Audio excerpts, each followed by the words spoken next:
আসসালামু আলাইকুম ওরহমতুল্লাহি ওয়াবারাকাতুহু। প্রিয় দর্শক, ইসলামিক অমূল্য বাণীর দ্বিতীয় আরেকটি ভিডিও নিয়ে উপস্থিত হলাম। আমি আপনাদের দৃষ্টির আড়ালে কারি কাউসার বিন জামাল। আপনারা দেখছেন জানার মহল। দর্শক, যে সমস্ত অমূল্য বাণী আপনাদের সামনে পেশ করছি, ওগুলো অবশ্যই কোরআন এবং হাদিসের ছোট ছোট কিছু অংশ। এর উপর যদি আমরা আমল করতে পারি, তাহলে আমাদের জীবন অনেক সুন্দর হয়ে যাবে। জীবনের ছোট ছোট গুনাহ থেকে পরহেজ করো, কারণ এই ছোট ছোট গুনাহগুলোই বড় বড় গুনাহের দিকে নিয়ে যায়। মানবিকতা, মনুষ্যবোধ অনেক অমূল্য একটি ধন।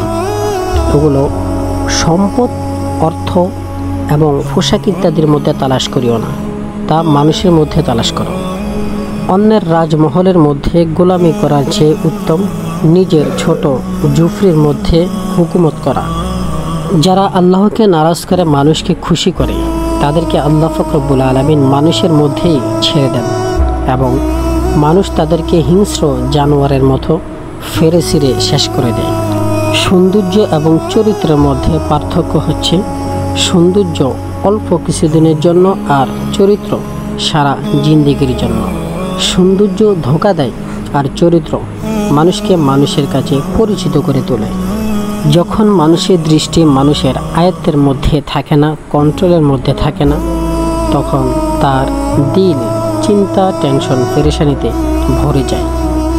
যখন আপনি সুখ শান্তির অভাব অনুভব করবেন, তখন সাথে সাথে আল্লাহ পাক রব্বুল আলামিনের দরবারে তওবা এবং ইস্তিগফার করবেন, কারণ গুনাহই মানুষের সুখ শান্তি ছিনিয়ে নেয় আর তওবা মানুষের সুখ শান্তি ফিরিয়ে দেয়।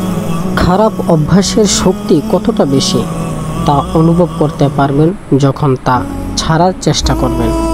গুনাহ থেকে তওবা করার ফায়দা হচ্ছে জাহান্নাম থেকে মুক্তি লাভ হয়। খারাপ অভ্যাস থেকে নিজেকে নিজে পবিত্র করার ফায়দা হচ্ছে জান্নাত এবং তার মধ্যে উঁচু স্থান। কাউকে সাহায্য সহযোগিতা করলে সেটি গোপন রাখো। তোমাকে যদি কেউ সাহায্য সহযোগিতা করে, তা প্রকাশ করে দাও। কাউকে মোহাব্বত করার আগে নিজের দিলের মধ্যে একটি কবরস্থান বানিয়ে নাও, আর ছোট ছোট ভুলগুলো সেই কবরস্থানে দাফন করে নাও। কালো পোশাক পরিধান করিও না, কারণ অবশ্যই এটি ফেরাউনের পোশাক। কাউকে পাওয়ার আশা আকাঙ্ক্ষা করো না, তুমি নিজেই এরকম হয়ে যাও যে সকলেই তোমাকে পাওয়ার আশা আকাঙ্ক্ষা করবে। কাউকে যদি কখনো দুর্বল, ছোট বা ক্ষীণ মনে হয়, তাহলে মনে করে নিবে যে তুমি তাকে অনেক দূর থেকে দেখছো। ভালো কাজ করার পর সমাজের মানুষ যদি তোমাকে খারাপ মনে করে, এটা অনেক ভালো এর থেকে যে খারাপ কাজ করেছো আর সমাজ তোমাকে ভালো বলছে। মানুষ নিজের ইচ্ছায় জন্মগ্রহণ করে না আর নিজের ইচ্ছায়ও মৃত্যুবরণ করে না, তবে এর মাঝে কাটানো হায়াতটা কেন নিজের ইচ্ছায় কাটায়। মানুষের জ্ঞান, বিবেক, বুদ্ধি যদি পরিপূর্ণ হয়ে যায়, তখন মানুষের কথা সংক্ষিপ্ত হয়ে যায়।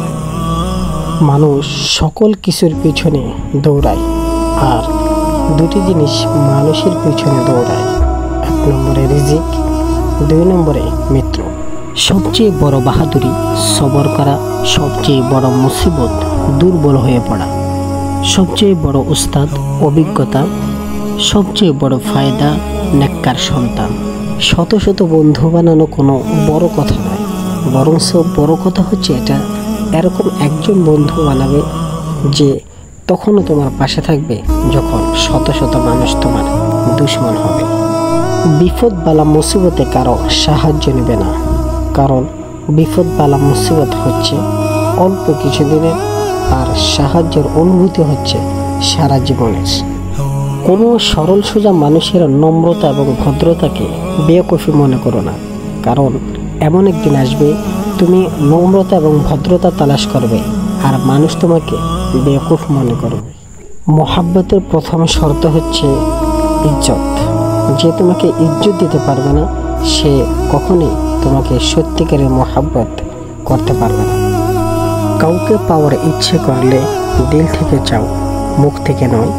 কারো প্রতি রাগ গোসা দেখালে মুখে দেখাও, দিলে নয়।